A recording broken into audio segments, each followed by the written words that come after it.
नमस्कार।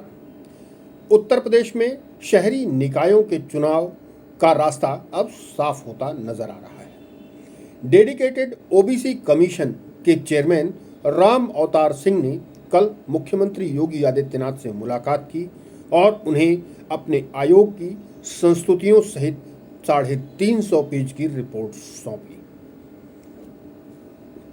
आज शुक्रवार को यह रिपोर्ट कैबिनेट के सामने रखी जाएगी। इसके बाद सरकार सुप्रीम कोर्ट के सामने इस रिपोर्ट को पेश करेगी और निकाय चुनाव कराने की अनुमति मांगेगी, क्योंकि मामला अभी भी सुप्रीम कोर्ट में लंबित है।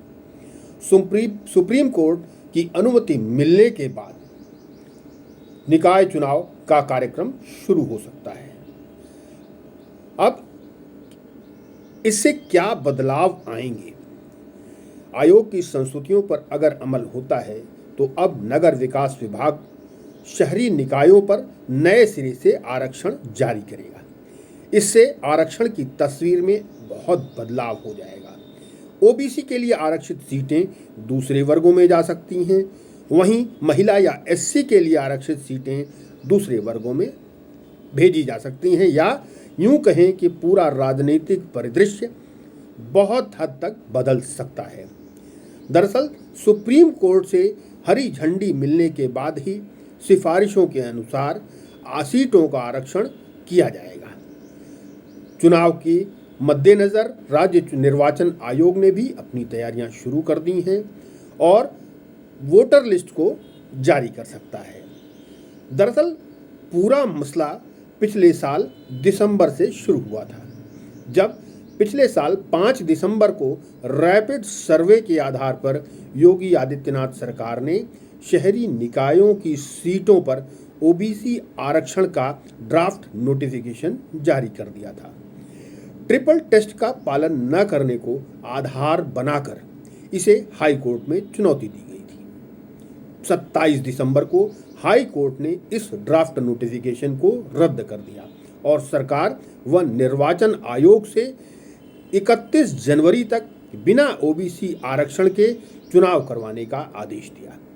सरकार ने या योगी आदित्यनाथ ने साफ कहा कि वो बिना आरक्षण के निकाय चुनाव नहीं कराएंगे और उन्होंने ट्रिपल टेस्ट का पालन करने का भी आश्वासन दिया।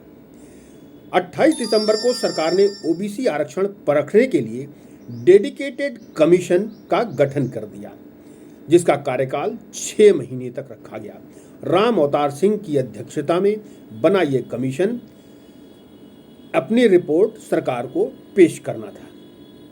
4 जनवरी को सुप्रीम कोर्ट में हाई कोर्ट के चुनाव करवाने पर के आदेश पर रोक लगा दी, यानी हाई कोर्ट के आदेश पर सुप्रीम कोर्ट ने 4 जनवरी को स्टे कर दिया।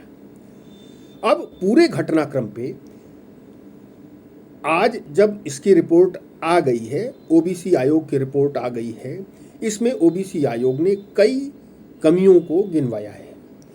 ओबीसी आयोग ने कहा है कि पुरानी आरक्षण की व्यवस्था में कई खामियां थीं।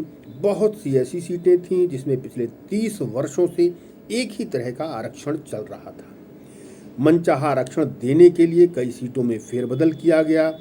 बहुत सी सीटों पर रोटेशन की प्रक्रिया का भी पालन नहीं किया गया। आरक्षण को लेकर के कई खेल हुए और जो एक लंबे समय से चल रहे थे।